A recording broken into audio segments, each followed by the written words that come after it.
Alors ça, c'est une chocolatine, mettons fin tout de suite au débat. Et ensuite, hormis la nouvelle Alpine A110, je n'ai pas eu l'occasion de présenter d'autres françaises. Eh bien, remédions à ça, mes petits groomers. Et aujourd'hui, j'ai la chance d'être accompagné par la magnifique Renault Clio V6. Super bonne cette chocolatine.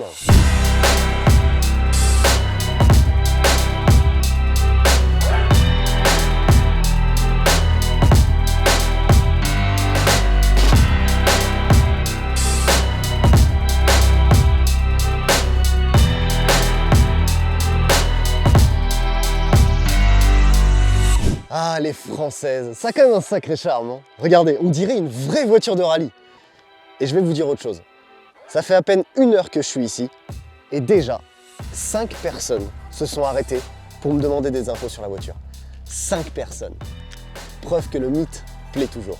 Bienvenue dans les années 2000. Premier truc qu'on ne peut pas louper, la carrosserie. Pour ce genre de résultat, c'est clairement protéines et basic fit tous les matins à 6 heures. Je vais quand même vous montrer un truc. C'est une carrosserie de Clio avec un kit déposé par-dessus. On voit la démarcation ici.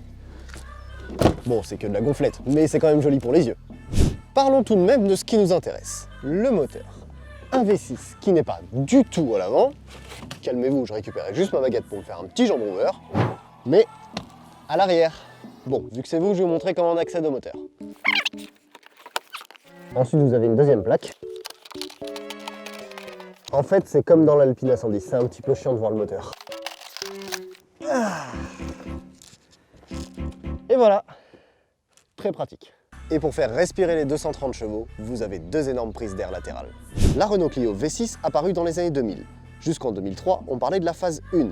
Et de 2003 à 2005, de la phase 2 qui apporta son lot de correction. Soit 2830 exemplaires au total. 1500 furent produites en phase 1, et c'est le numéro 128 que nous avons avec nous aujourd'hui. Et j'ai repéré 2 endroits qui indiquent le numéro 128.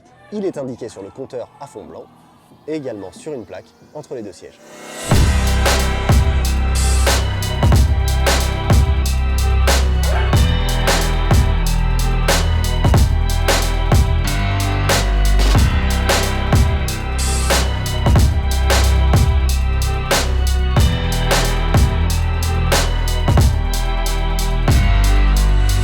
Bon, ça se voit qu'on est dans une Clio. Après, pour une voiture qui a quasiment 20 ans, ça a pas si mal vieilli, je trouve. J'ai quand même noté quelques différences avec la version classique. Le volant Renault Sport Alcantara, les baguettes de couleur qui rappellent la carrosserie, un pédalier, un levier de vitesse différent, une instrumentation spécifique et les sièges en cuir Alcantara brodés Renault Sport. Je suis grave impatient d'aller faire un tour avec vous, mais avant ça, parlons d'un petit sujet qui fâche, le châssis. Alors autant vous dire que je l'adore cette voiture, mais vu ce que j'ai lu sur le sujet, je vais quand même être vigilant dans les virages. Ce problème est plus lié à la phase 1 que la phase 2, car en 2003, ils ont apporté quelques petites corrections.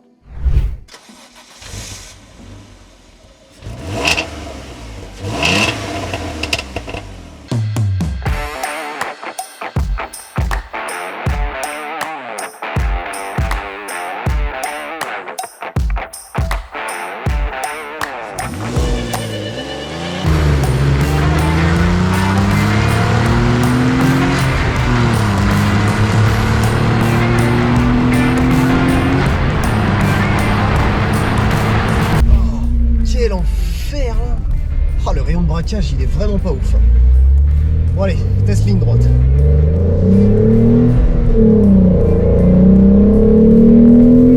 On valide.